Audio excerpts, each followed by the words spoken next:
halangan kepada mereka. Jadi kita lah yang terpaksa mengambil tanggungjawab, insya-Allah sekadar kita mampulah.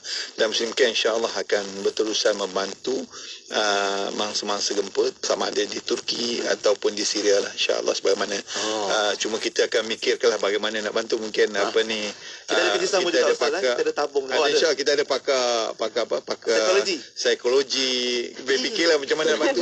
Sebab macam baru-baru ni di Cianjur kita bawa UPPN. Sebab dia memang satu pemulihan untuk anak-anak yang terlibat. Open versi wanita ini dua ini.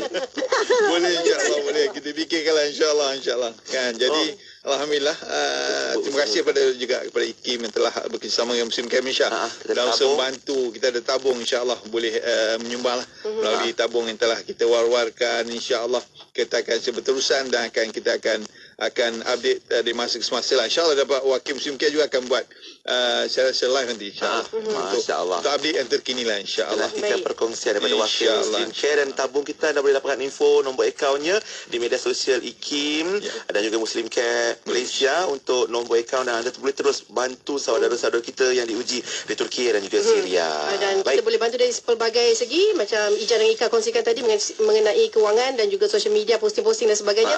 Doa sungguh-sungguh dan mencari pelbagai informasi untuk mendidik kita berjiwa ummah gitu macam Ika. Dan kita harap Muslim Care punya perjalanan pengurusan semua dipermudahkan, dan insya-Allah Ika dengan Ija pun insya-Allah minggu depan katanya. Doakan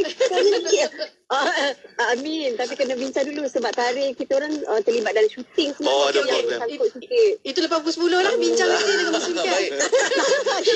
Terima kasih Ustaz Johari, terima kasih Hadiza dan Hazwani untuk perkongsian kita hari ini. Jumpa lagi insya-Allah ya semua. Assalamualaikum. Insya-Allah. Alhamdulillah, itu dia perkongsian kita untuk pagi ini bersama tetamu-tetamu kita dan juga hebahan bersama Muslim Care Malaysia membawa kita ke penghujung Warna Pagi bersama Lin dan Pian. Dan kita nak ucapkan terima kasih kepada pendengar-pendengar daripada jam 6 pagi tadi sehingga jam 10 pagi, dan harapan kami terus kalian mendapat manfaat daripada diskusi yang kita bincangkan. InsyaAllah moga-moga bermanfaat semuanya. Jumpa esok insyaAllah. Sehingga itu, Assalamualaikum warahmatullahi wabarakatuh. Waalaikumsalam warahmatullahi wabarakatuh.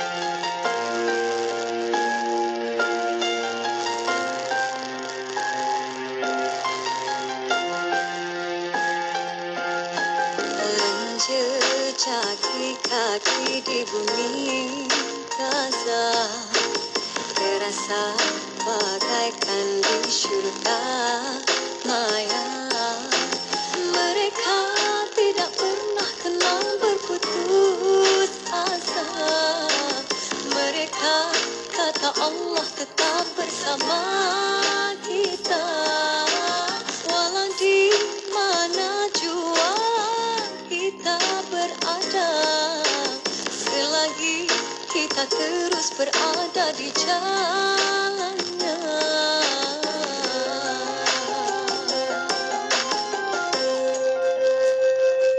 La tahzan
inspirasi, euforia, Islam, semuanya di IKIM.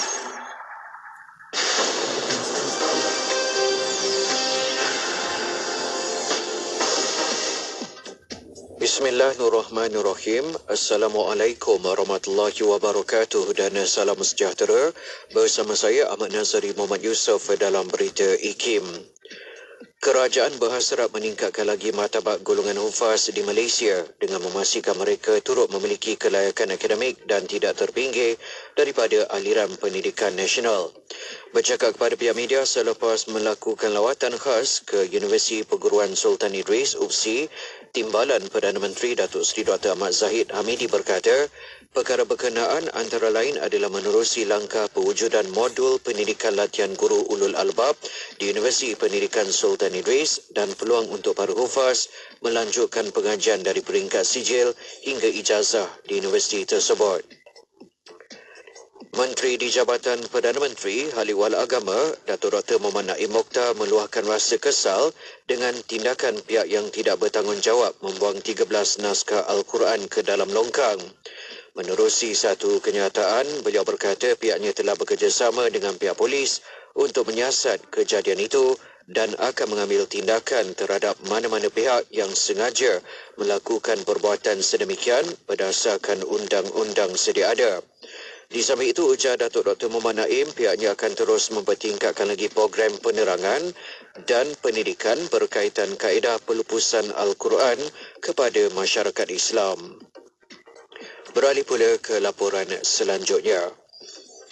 Kesatuan Perkhidmatan Perguruan Kebangsaan Malaysia atau NUTP memohon agar prasarana digital di bawah Kementerian Pendidikan KPM mampu membantu memudahkan lagi urusan guru dan bukannya memberikan lagi tekanan. NUTP menerusi satu kenyataannya berharap bahagian data dan maklumat di KPM dapat mengawal dengan lebih serius sebarang aplikasi atau sistem baru yang diwujudkan sama ada pada peringkat bahagian-bahagian KPM, Jabatan Pendidikan Negeri JPN atau Pejabat Pendidikan Daerah BPD.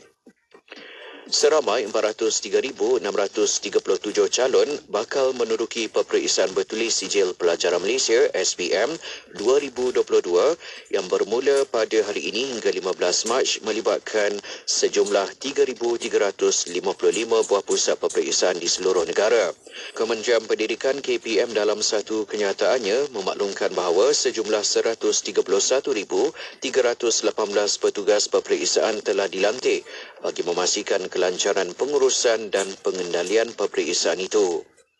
Sekian saja berita IKIM untuk edisi 10 pagi ini. Assalamualaikum warahmatullahi wabarakatuh dan teruskan kesetiaan anda bersama IKIM Inspirasi Euforia Islami. Laporan berita tadi dari sumber bernama Johor Bahru 106.2 Kapsul Masa.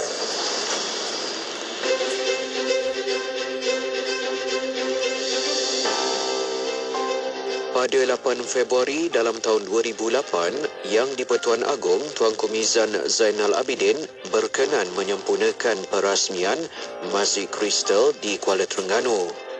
Masjid Kristal ini menjadi mercu tanda baharu negeri Terengganu dan dunia Islam serta memberi banyak faedah kepada negara. Dalam titah baginda, selaras dengan penyiaran sebagai bandaraya warisan pesisir air, kewujudan dan keindahan Masjid Kristal ini boleh menarik kedatangan para pelancong dari dalam dan luar negara. Kehadiran pelancong secara tidak langsung mampu membantu perkembangan ekonomi dan menjana pendapatan negara. Pembinaan Masjid Kristal menjadi pelengkap kepada konsep dan tujuan pembinaan Taman Tamadun Islam. Masjid ini memudahkan umat Islam dan pelawat yang berkunjung ke Taman Tamadun Islam untuk mengerjakan solat. Masjid Kristal melambangkan kejayaan, kreativiti dan teknologi pembinaan rakyat negeri Terengganu serta menjadi tamadun masa depan negeri Terengganu secara keseluruhannya. Petikan fakta ini disediakan oleh Seksyen Dokumentasi dan Penerbitan Akhib Negara Malaysia.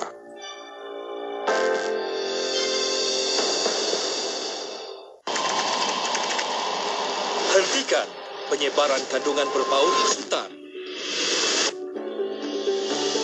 Dekati kedamaian, pupuk persefahaman dan jauhi perbalahan. Bersama-sama kita memupuk semangat perpaduan. Hindari sebarang tindakan yang boleh mencetuskan provokasi kaum. Raihkan hari perayaan di Malaysia bersama-sama dengan mengunjungi antara satu sama lain. Selain mengeratkan silaturahim, masyarakat juga dapat memahami dan menghormati perayaan di Malaysia. sertai aktiviti kemasyarakatan dan sukan bersama-sama. Dan sebaran mesej positif mengenai kepentingan perpaduan oleh media massa. Sekiranya terdapat maklumat kandungan sensitif, berbaur agama, bangsa dan institusi diraja atau 3R, laporkan kepada Suruhanjaya Komunikasi dan Multimedia Malaysia SKMM. Lembah Kelang 91.5 FM. Allahumma alaika tawakkaltu wa ilaikal masir.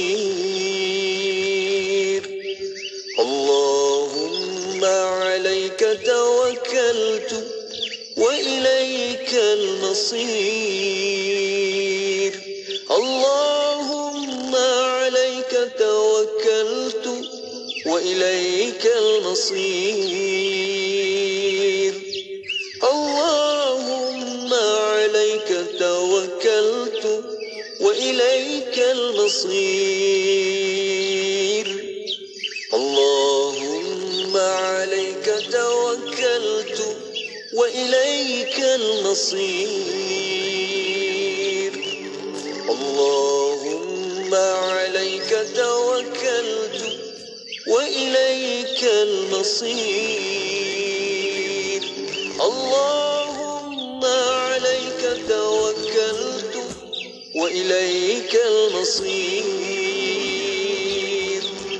Allahumma alaika tawakkaltu wa ilaikal masir. Wahai Tuhan, kepadamulah aku berserah diri, dan kepadamulah tempatku dikembalikan. Wahai Tuhanku, kepadamulah aku berserah diri, dan kepadamulah tempatku dikembalikan. Allahumma alaika tawakkaltu wa ilaikal masir. Allahumma alaika tawakkaltu wa ilaikal masir. Allahumma alaika tawakkaltu wa ilaikal masir. Allahumma alaika tawakkaltu wa ilaikal masir.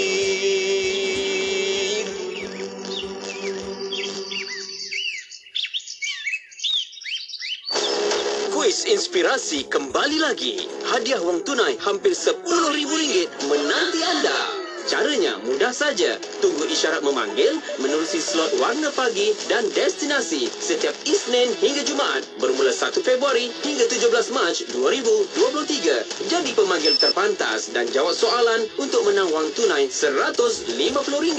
Ganjaran hadiah akan digandakan untuk slot seterusnya jika tiada pemenang. Jangan tunggu lagi. Jadi pemenang bertuah kuis inspirasi hari ini. Maklumat lanjut, terma dan syarat layari www.ikim.my. Selami ilmu untuk kehidupan kita seharian bersama Syafiq Saleh di Aspirasi 10.1. IKIM, Inspirasi Euforia Islami. IKIM, Inspirasi Euforia Islami. Saya Syafiq temankan untuk Aspirasi 10.1. Edisi hari ini 20 Februari 2023 bersamaan 29 Rejab 1444 Hijriah. Semoga hari ini dapat lagi kita teruskan untuk bawakan yang baik-baik, dan terima kasih DJ Pian dan juga Hazlin yang temankan anda sebentar tadi. Kita akan teruskan lagi untuk perkongsian selanjutnya. Jam 10.15 pagi ada rancangan Persona di Zahra yang akan kita ikuti lagi perbincangan ilmu dengan tetamu kita iaitu Ustaz Muhammad Abdullah Al-Amin. Okey, apapun jua, pastikan dalam hidup kita ni ada batasan-batasannya seperti pesan dari para asatizah, iaitu pengawal pribadi yang baik adalah diam, bahasa yang paling manis adalah senyum, dan ibadah yang paling indah tentunya dengan khusyuk. Semoga kita dapat buat yang terbaik dalam kehidupan kita ini, okey? Dan jom kita berhibur seketika bersama dengan Khairan, lagunya Bangkit. Kekal di IKIM, Inspirasi Euforia Islami. Mereda bersama lautan mendaki segunung, harapan menuju ke destinasi impian. Walau jatuh rebah ke bumi, tempuhi jalanan, berduri gagahi dirimu, tegak berdiri megah tanpa peduli gundah di hati. Takkan dilupa kebasahan yang tinggi kepada Ilahi, tabah dan juga redha dengan segala ketentuan. Ujian takwa buat hambanya, buat hambanya.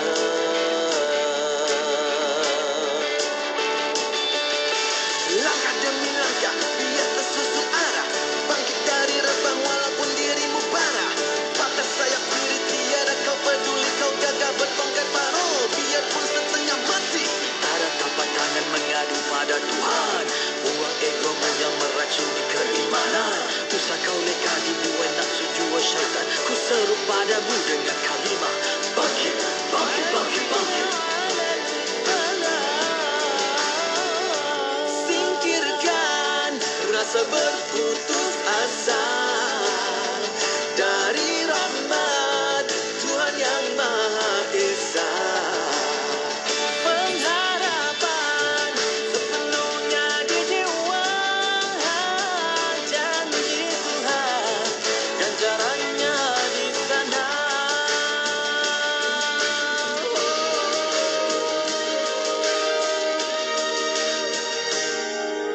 Berada bersama lautan mendaki segunung, harapan menuju ke destinasi impian.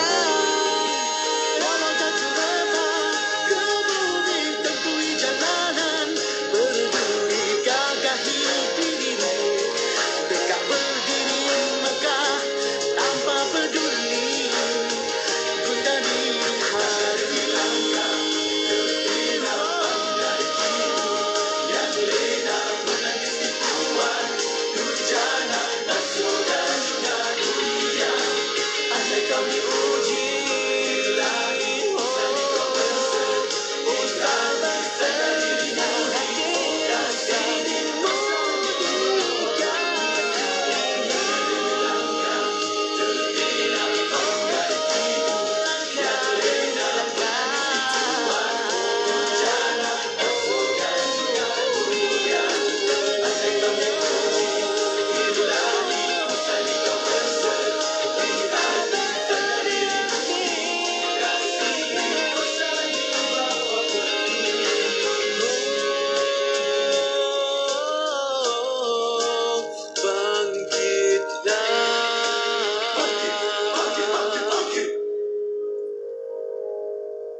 Gempa bumi yang berlaku di Turki dan Syria mengakibatkan kehilangan beribu-ribu nyawa dan berbelas ribu orang dilaporkan cedera.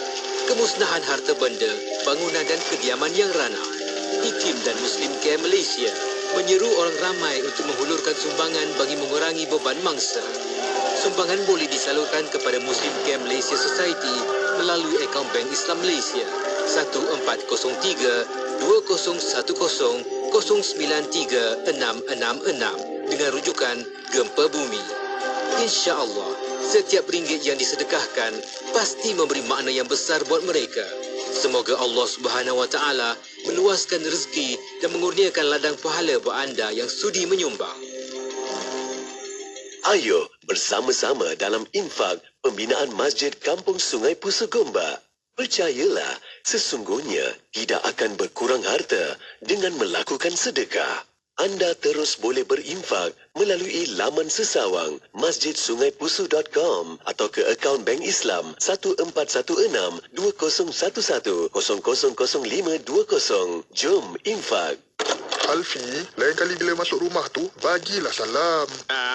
Bukan penting pun. Alfi, tak baik tinggikan suara dengan Abah. Ini salah, itu salah. Semua tak kenalah ibu ni. Kad ingin menghasilkan video pendek berunsur Islam, Institut Kefahaman Islam Malaysia IKIM dengan sukacitanya melancarkan pertandingan video pendek Kefahaman Islam VIPKI. Pilih satu daripada 13 tema yang ditetapkan dan hantarkan karya anda sebelum atau pada 31 Julai 2023. Juara bakal membawa pulang wang tunai bernilai RM15,000. Tempat kedua wang tunai bernilai RM10,000. Tempat ketiga wang tunai bernilai RM5,000 dan 5 pemenang sagu hati akan menerima hadiah bernilai RM1,000 setiap satu. Untuk keterangan lanjut, sila hadir ke Majlis Apresiasi Filem Pendek Islami Anjuran IKIM pada 21 Mac 2023. Layari www.ikim.gov.my. Hubungi unit program dan latihan 03-6204-6320 atau 322. Ikuti laman Facebook IKIM FM untuk menonton sesi live segmen-segmen terbaik Radio IKIM. Jika anda terlepas, anda masih lagi boleh menonton semula segmen-segmen terbaik Radio IKIM. Like kami di Facebook sekarang. IKIM, Inspirasi Inforia Islami. IKIM, Inspirasi Inforia Islami. Saya Syafiq temankan untuk Aspirasi 10.1 dan terus kita nak bawakan kepada anda untuk rancangan Pesona di Zahra pada waktu ini bersama-sama dengan tetamu kita yang dapat bersedia di talian kita iaitu Al-Fadhil Ustaz Muhammad Abdullah Al-Amin. Assalamualaikum Ustaz. Assalamualaikum warahmatullahi wabarakatuh. Alhamdulillah, apa khabar Ustaz? Alhamdulillah, tengah kesejukan ya. Oh, itulah kan. Ustaz katanya bersiaran di Jordan, betul Ustaz? Betul-betul lah. Allah. Okey, kalau hari ni Ustaz, kalau suara saya serak-serak basah, mohon maaf ya Ustaz. Suara romantik sikit hari ni, cewa. Okey Ustaz, walaupun di mana kita berada, nak teruskan lagi perkongsian kita ya Ustaz dengan nak belajar untuk mengenal watak Ustaz. Dan hari ini kita beri tema iaitu komunikasi berdasarkan watak. Nak teruskan lagi Ustaz, bagaimana yang kita boleh lihat dari sudut orang akal, orang mata, orang hati kan.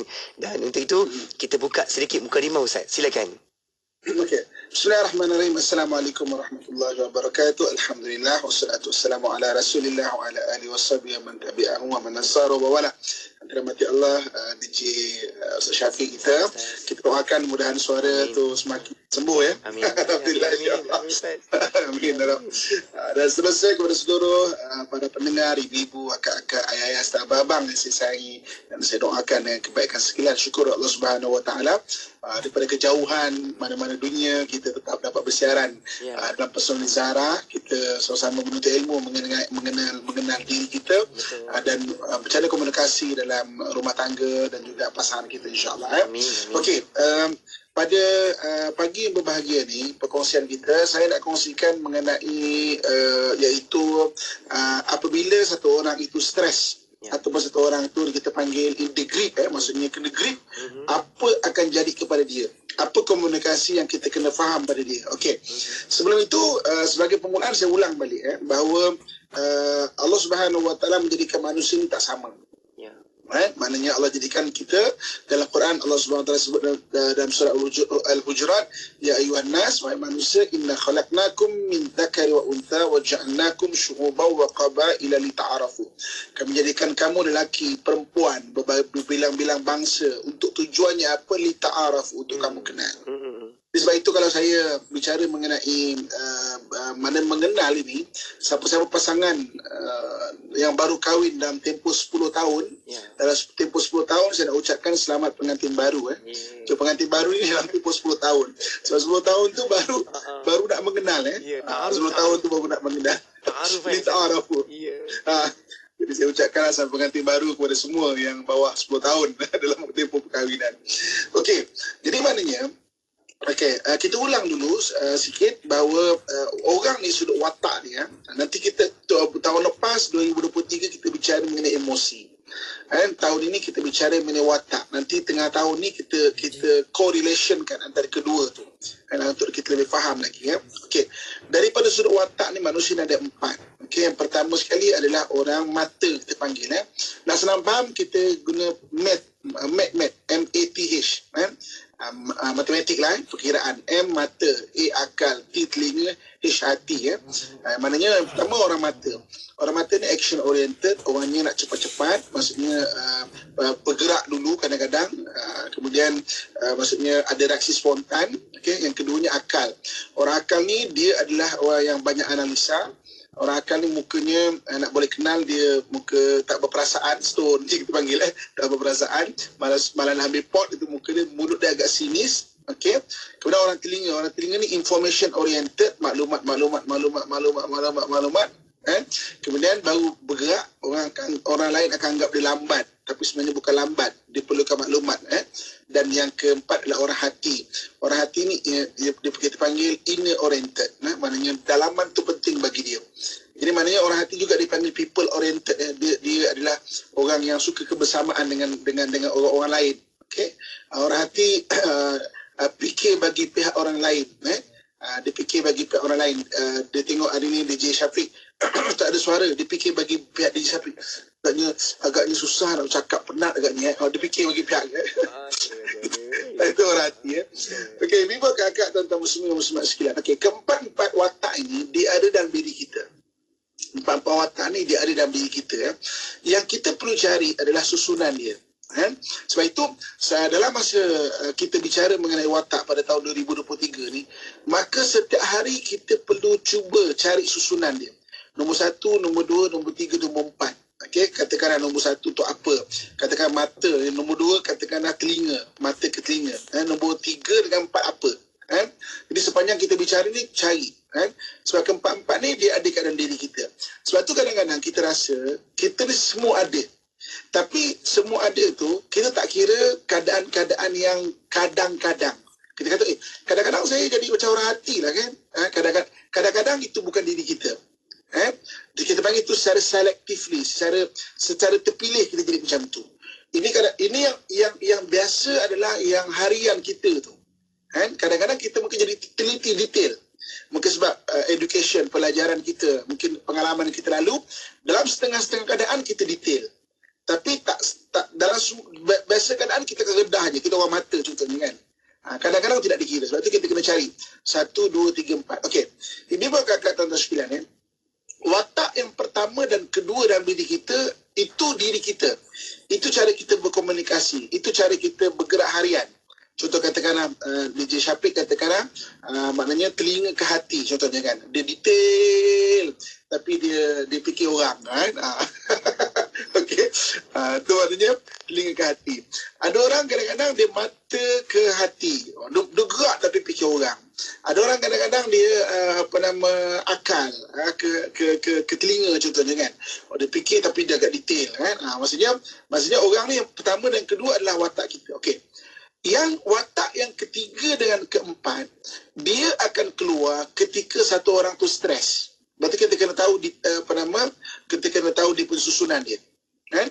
Ketika stres, terutamanya watak keempat biasa akan keluar. Contoh, katakanlah DJ Syafiq watak keempat dia ni contoh, bukan macam tu. Ni nak bagi contoh kan.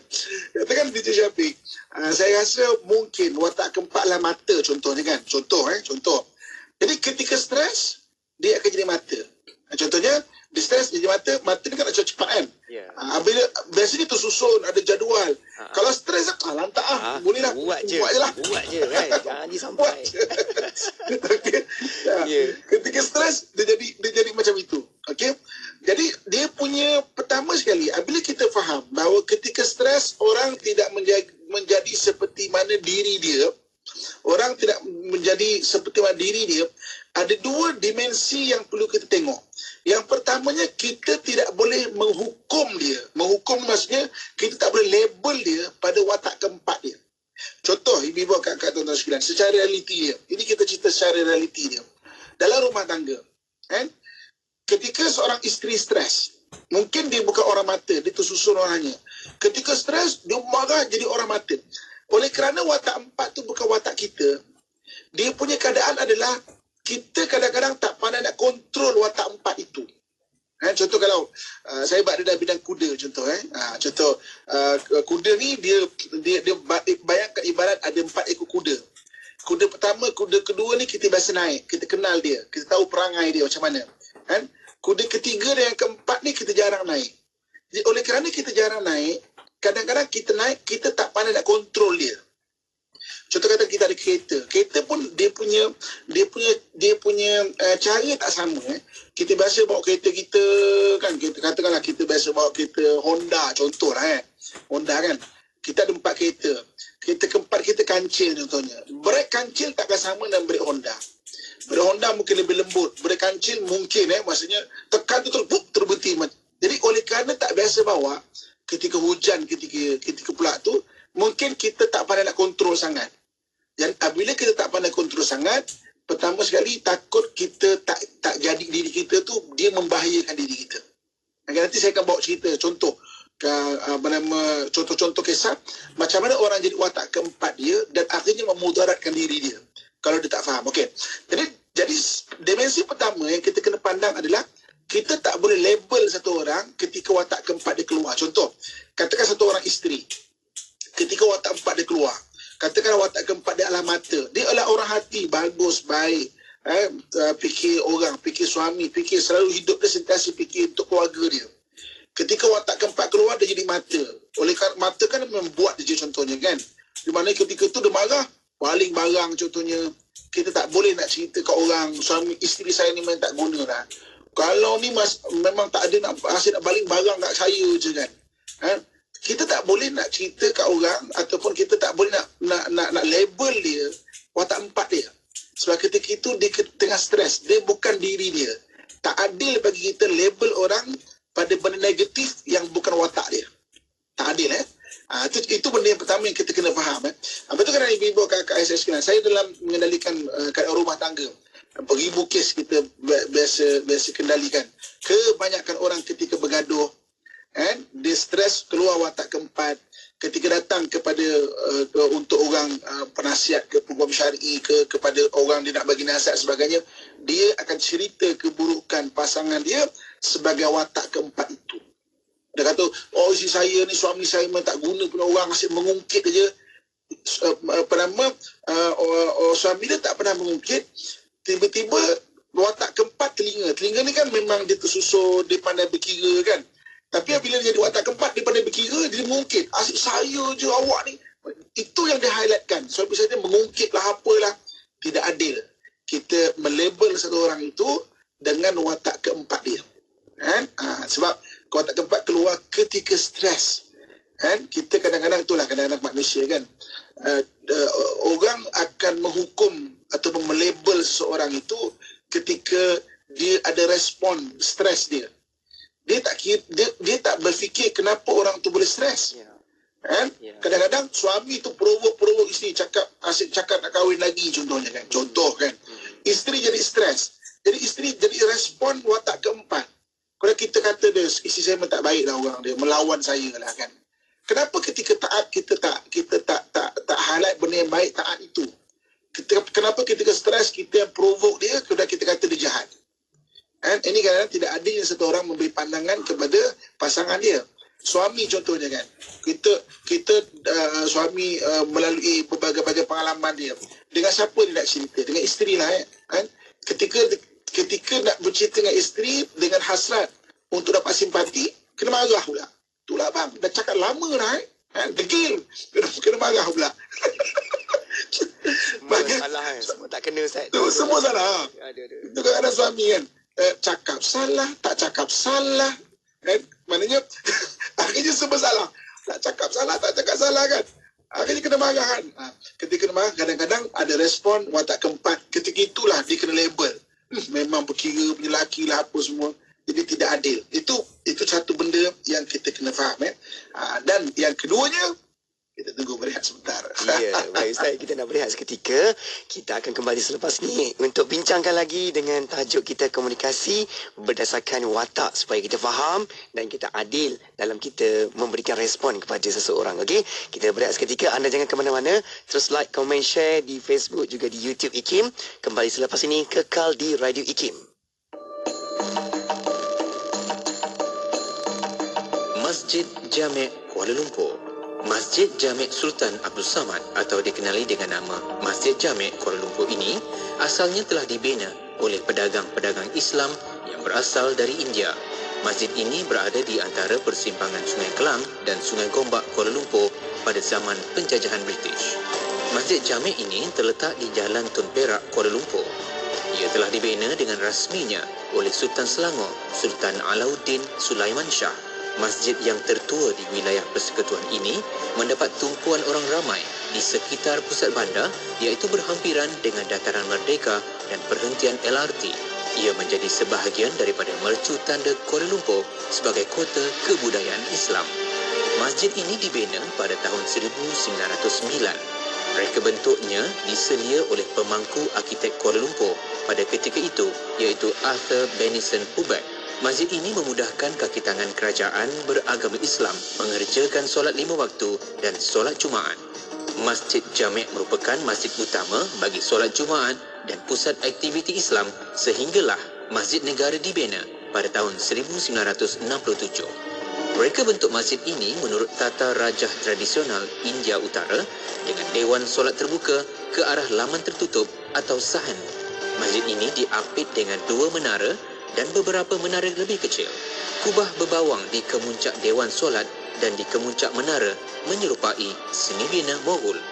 Masjid Jamek adalah gabungan unsur Moghul dan Mughal yang menjadi contoh seni bina rasmi British di Malaysia. Belang merah dan putih dinding batu sama seperti Masjid Jamek di Cordoba, Spanyol, membentuk dinding luar masjid. Persamaan lain dengan Masjid Moghul boleh dilihat pada gerbang bertiang dalam bentuk berpetak dan perincian dengan selang jalur batu bata, plaster dan marmar. Pada tanggal 23 Jun 2017, dengan rasminya, masjid ini telah ditukarkan nama dengan nama baru, iaitu Masjid Jamek Sultan Abdul Samad, Kuala Lumpur, yang telah dimasyhurkan oleh Kebawah Duli Yang Maha Mulia Tuanku Sharifuddin Shah Ibni Almarhum Sultan Abdul Aziz Sultan Selangor. Ekspresikan malam anda dengan alunan seleksi muzik pilihan dan pelbagai rancangan membina jiwa. Mari dengarkan Ekspresi 8 malam hingga 12 malam bersama Nur Hayati Paradi berkongsi rancangan Riwayat Agung, Bicara Adab, Kabar Orang Muda, Kemuliaan Al-Mustafa, Pengembara Muslim, Carta Ekspresi dan Nasyid Retro. Pasti sentiasa menyajikan yang terbaik untuk anda. IKIM, Inspirasi Euforia Islami. Penyampai berkaliber, pengisian bermutu, inspirasi, euforia Islami, semuanya di IKIM. IKIM, Inspirasi Inforia Islami. Syukur kita teruskan lagi untuk perbincangan selanjutnya menerusi rancangan Pesona di Zahra pada waktu ini. Dan Ustaz Muhammad masih lagi setia kekal berada kita untuk teruskan lagi perbincangan berkaitan komunikasi berdasarkan watak. Okey Ustaz, warung ini Ustaz. Okey. Dan Ustaz, jom teruskan Ustaz untuk kita nak mengenal-kenal antara kita untuk setia berkomunikasi dengan watak kita masing-masing. Silakan Ustaz. Terima kasih kepada Ustaz Syafiq, seterusnya kepada seluruh ibu-ibu, akak-akak, ayah, dan babang saya sayangi dan saya doakan dan kebaikan sekalian. Okey, lepas ni senang penonton, pendengar yang saya sayangi boleh kongsikan pengalaman mereka mengenai watak keempat. Mungkin daripada diri dia, pasangan dia, keluarga dan sebagainya. Okey, tadi kita cerita mengenai watak keempat ataupun apabila seorang tu stres keluar. Kalau ikut dalam sejarah Al-Quran, bagaimana kita boleh lihat Fir'aun. Fir'aun, kalau saya study dia punya cara dia dan sebagainya adalah orang akal. Maksudnya sebab itu ketika dikhabarkan oleh tukang telik Fir'aun bahawa akan ada nanti orang yang akan meruntuhkan dia punya kerajaan, bayi daripada Bani Israel dibunuh bawah 2 tahun. Mana ke depan dia fikir itu kan. Memang takkan dia tidak akan minta merayu kepada satu benda tu sebagai orang yang memang very alpha kita panggil maksudnya bagi Fir'aun. Tapi ketika dia nak lemas, ketika di Laut Merah, ketika itu kita lihat watak hati timbul kat diri dia. Contoh macam, oh Musa, tolong Musa, aku beriman kepada engkau, aman tu bi Rabbi Musa, aku beriman dengan Tuhan Musa. Kita tengok macam mana perubahan watak itu. Okey, jadi hari ini kita lihat yang pertama sekali kita dah bincang tadi, tidak adil bagi seorang itu kalau dia melabel satu orang itu. Menghukum di sini maknanya melabel kan, maknanya terus judge atau orang itu dengan watak keempat dia. So watak keempat dia hanya keluar ketika seorang itu stres. Okey. Kemudian yang keduanya yang kita kena tahu adalah diri kita. ketika watak keempat itu keluar, kita kena faham bahawa itu bukan diri kita. Sebab itu kita kena tenangkan diri kita. Kita lihat dalam hadis Nabi SAW mengajarkan ketika sedih, dia ada cara mengubat dia. Contoh, kalau kita sedih, baca surah Al-Mudathir. Ada 7 ayat surah Al-Mudathir itu baca bagi orang yang sedih dan mungkin jadi stres. Ya ayyuhal mudathir kum fa'anzir wa rabbaka fakabbir wa thiyabaka fatahhir wa duzza fajur fala tamnun tastaksir wa lirabbika fasbir. Wahai orang berselimut, yang mudathir kum fa'anzir, bangun, ingatkan diri kamu, ingatkan kaum kamu.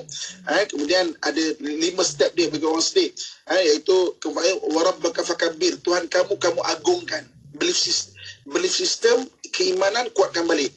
Wa rabbaka fakabbir wa thiyabaka fatahhir, baju kamu kemaskan, sucikan. Sebab biasa kalau orang tengah stres tu, baju dia tidak akan terurus. Wa thiyabaka fatahhir wa ruzza fahjur, perangai lama ubah. Wala tamnun tastakthir, pemikiran lama, apa yang kamu harapkan ubah. Walirabbika fasbir, dengan Tuhan kamu akan bersabar. Emosi, sabar-sabar ni benda emosi kena jaga. Itu sama ada kita baca ayat 1-7 surah Mudathir untuk mengawal kesedihan, atau kita ambil pengajaran 1-7 surah Al-Mudathir. Sebab ketika itu memang Nabi SAW ketika itu tengah sedih. Betul Allah panggil Nabi, ya ayyuhal mudaththir, wahai orang berselimut, bangun, jangan berkurung semata-mata. Okey. Jadi kita kena tahu bahawa dalam Islam ketika sedih, takut keluar watak keempat dan bukan diri kita. Ada ayat yang bagus dibaca, ada ayat yang bagus untuk diambil iktibar, kita belajar. Ketika sedih, ketika marah, watak keempat akan keluar. Sebab itu dalam Islam ada mengajarkan kepada kita untuk kontrol marah. Jangan sampai marah kita tu timbul watak keempat, kita tak boleh kontrol diri kita. Itu dalam hadis yang disebut bagaimana orang tengah marah, ambil wudu contohnya. Ketika tengah marah, kalau berdiri maka beralihlah. Berdiri duduklah, kalau berduduk bangunlah. Maknanya baringlah. Maksudnya beralih, yang kita fokus pada marah itu. Takut watak keempat akan keluar. Okey, saya bagi contoh pengalaman berlakunya watak keempat dalam kehidupan manusia sekeliling kita ni. Contoh, ada satu orangnya orang hati, ya. Orang hati ni kan people oriented, kan, fikir bagi pihak orang, kan. Di satu negeri, saya tak nak sebut negeri mana, dia menemankan saudara dia untuk ada maknanya dia ke mahkamah syariah. Mahkamah syariah ni kadang-kadang kan berlaku ketegangan, ya. Mana suami isteri nak bercerai, bukan dia nak bercerai, ditemankan satu orang, kan. Jadi ketika berlaku pertengkaran di mahkamah syariah, dia yang tak tahan, dia keluar watak keempat dia mata, ambil tikam orang. Nasib baik tak meninggal. Masa nak ceritanya, bila watak empat keluar, kadang-kadang orang tak pandai nak kontrol watak empat itu. Itu yang kita kena faham. Terutama diri kita. Ketika watak empat nak keluar, kita kontrol. Kan? Real case, saya pernah ada satu orang hati. Orang hati ni sama juga. Dia kan people oriented, kan. Maknanya fikir bagi pihak orang, kan. Okey, maksudnya bagus, lembut. Dia bawa keluarga dia, tapi dia bukan orang Malaysia. Kan? Dia satu orang di luar negara, cukup terkenal kes ni. Dia bawa ahli keluarga dia semua sekali untuk bercuti di Bali. Ketika nak balik, dia maknanya immigration tahan sebab dia ada bayar duit lah, bawa cash untuk dia bercuti tu. Jadi sebab nak declare duit tu sampai dia tertinggal kapal terbang. Maka watak keempat dia keluar, dia pergi lempangnya immigration dekat Bali tu. Akhirnya orang ni, perempuan ni, dipenjara 3 tahun. Tak pasal. Sebab apa? Ketika watak empat keluar, orang hati, watak empat keluar, dia tak boleh kontrol diri dia sampai macam tu, tak pasal kena penjara 3 tahun. Kan niatnya bagus, bawa saudara bercuti di Bali. Kan? Ini antara kes yang pernah berlaku. Saya pernah jumpa satu kes, satu orang yang dia orang mata. Orang mata ni dia tak kisahkan pergi dia dan sebagainya, kan. Tiba-tiba menjadi orang telinga. Ketika jadi orang telinga, mengungkit sampai sangat menyakitkan hati pasangan. Mungkin jejak orang telinga. Orang telinga kan pandai menyusul, pandai mengira, kan. Tapi sebab orang telinga memang watak dia pandailah untuk menjaga watak dia. Dia orang mata, ketika tak pandai jaga, berkira.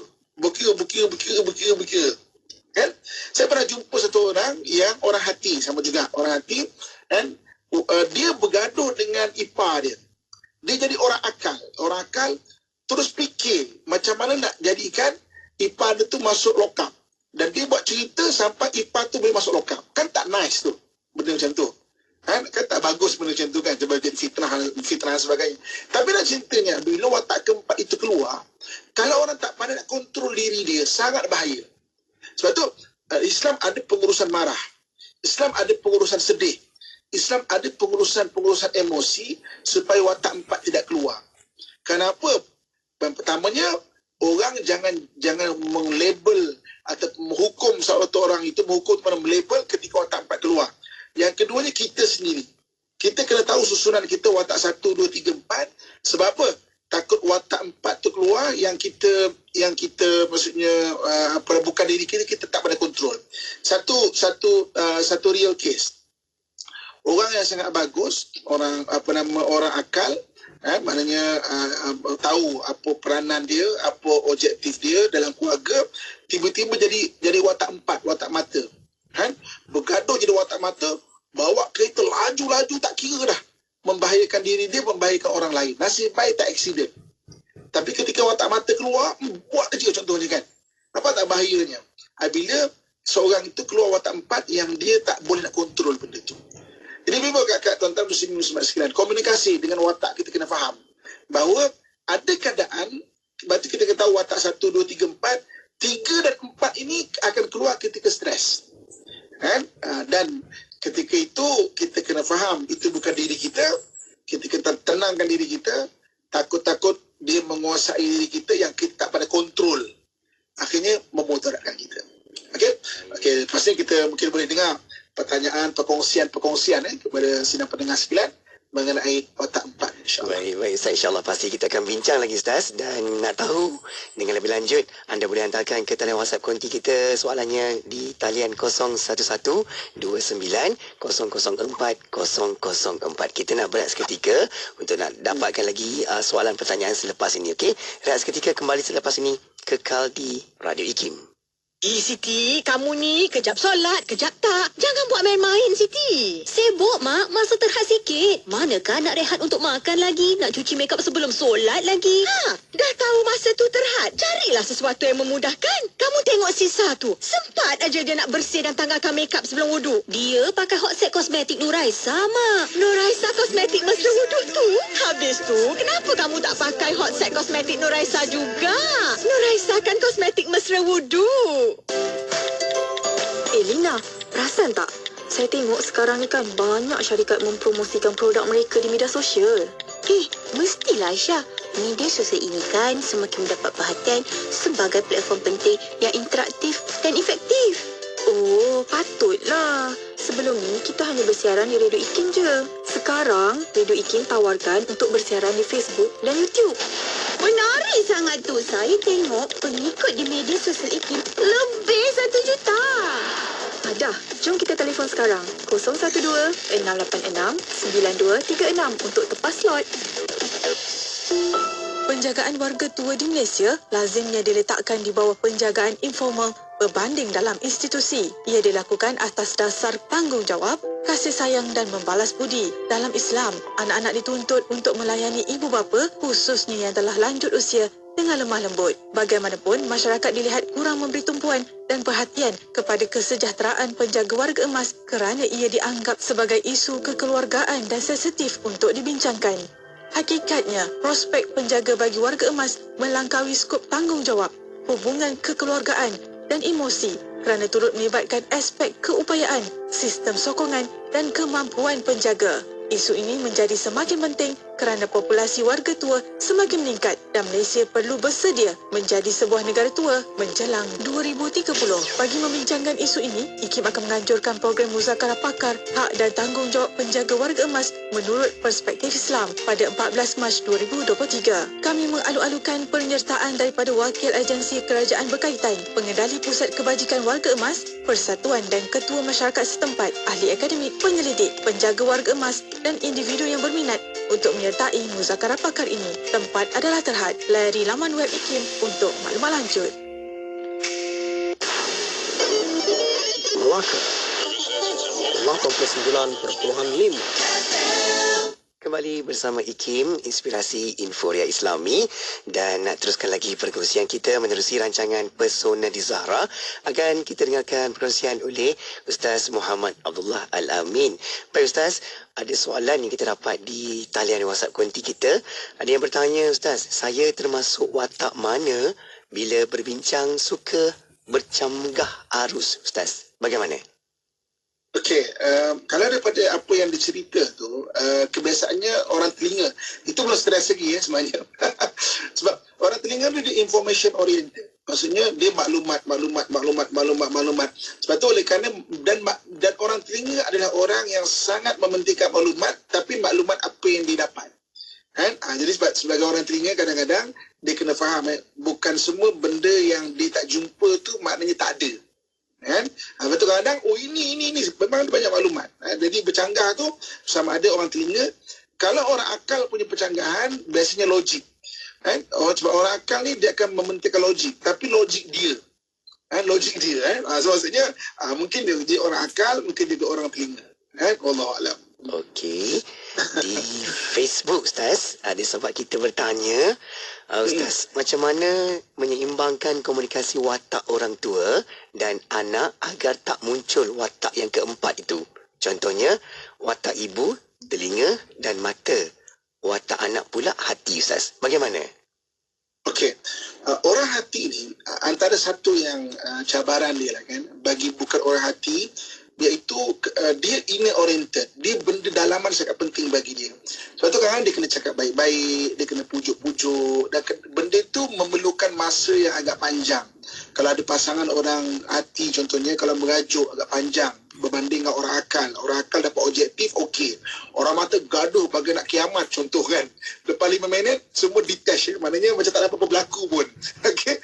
Maksudnya orang hati kena ambil masa sikit Kadang-kadang itu kalau orang tak sabar kadang-kadang Jadi saya faham sangat ibu ini, kalau anak tu orang hati kadang-kadang memang kena cakap lebih baik, kadang merajuk, kadang maknanya selain daripada kita faham watak ni, the expectation kita punya jangkaan kepada anak kita betul lah.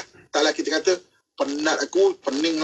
Maksudnya tak faham lah sebab kita orang hati. Saya memang consume atau memerlukan banyak masa dalam kita memujuk ataupun maknanya kalau dalam keadaan yang terganggu emosi itu. Allah Allah. Okey.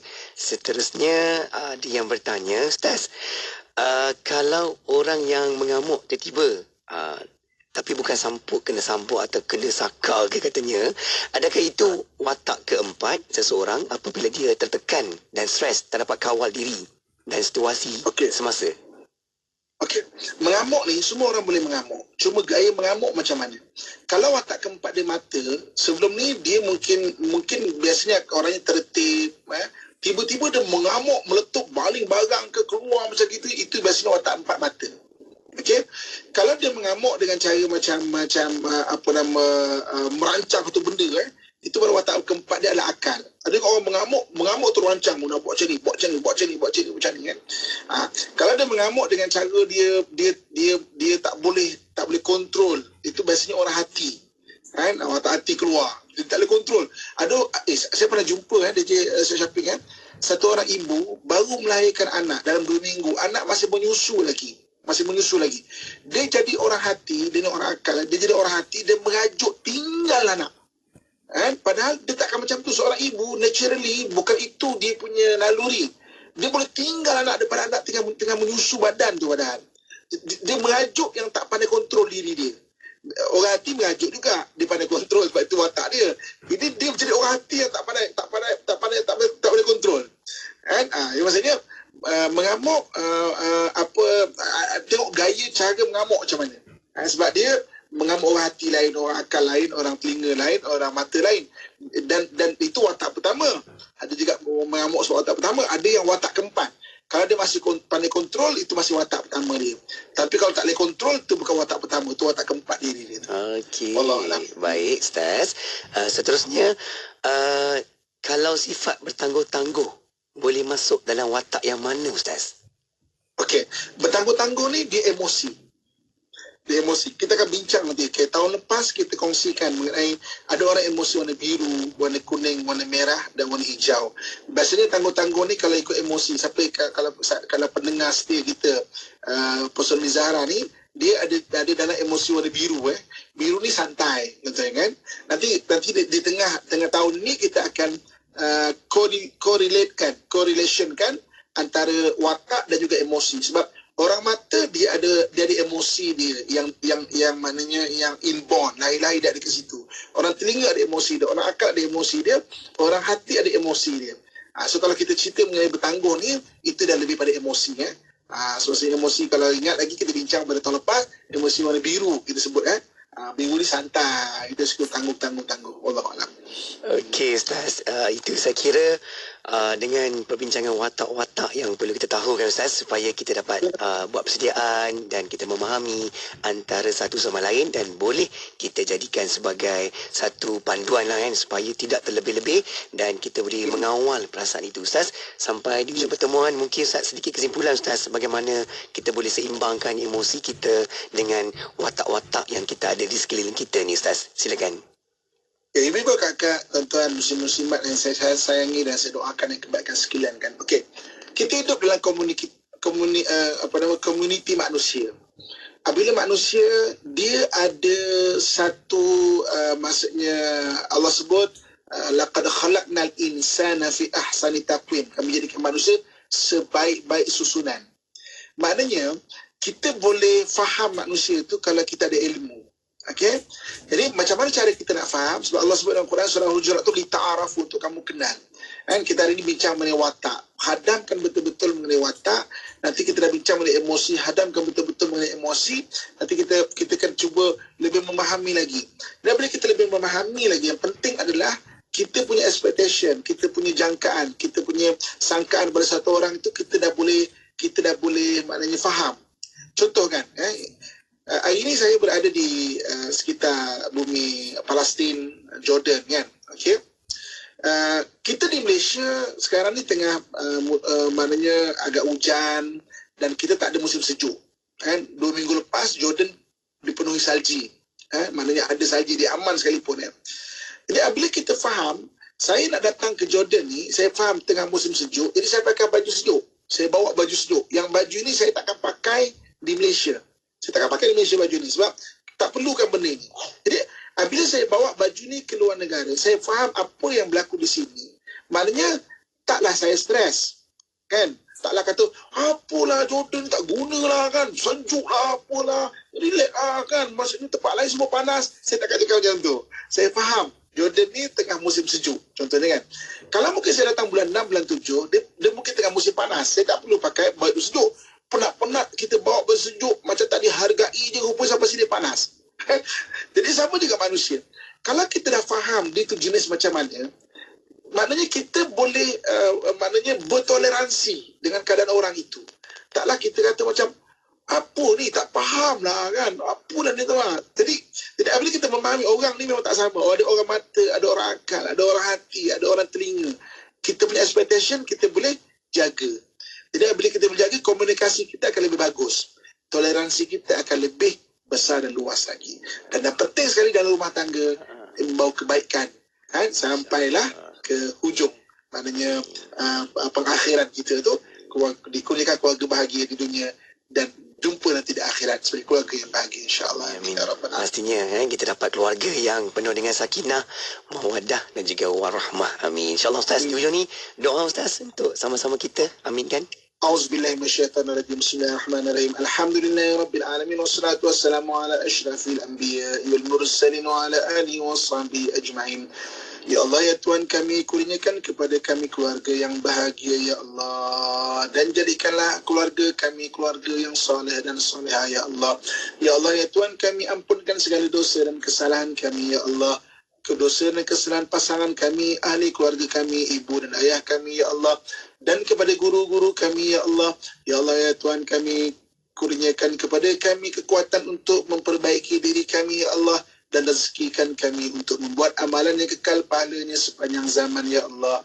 Allahumma rabbana atina fid dunya hasanah وفي الآخرة حسنة وقنا عذاب النار وأدخلنا الجنة مع الأبرار يا عزيز يا غفار يا رب العالمين وصلى الله على سيدنا ومولانا محمد وعلى آله وصحبه أجمعين سبحان ربك رب العزة أما يصفون وسلام على المرسلين والحمد لله رب العالمين تقبل الله منكم منا ومنكم تقبل يا كريم. Terima kasih Ustaz atas perkongsiannya. Moga bermanfaat dan kita doakan perjalanan Ustaz juga semoga diberikan kemudahan Ustaz, insya-Allah. Jumpa lagi. Jaga diri Ustaz. Assalamualaikum. Assalamualaikum warahmatullahi wabarakatuh. Alhamdulillah. Terima kasih kepada anda dan terus kekal bersama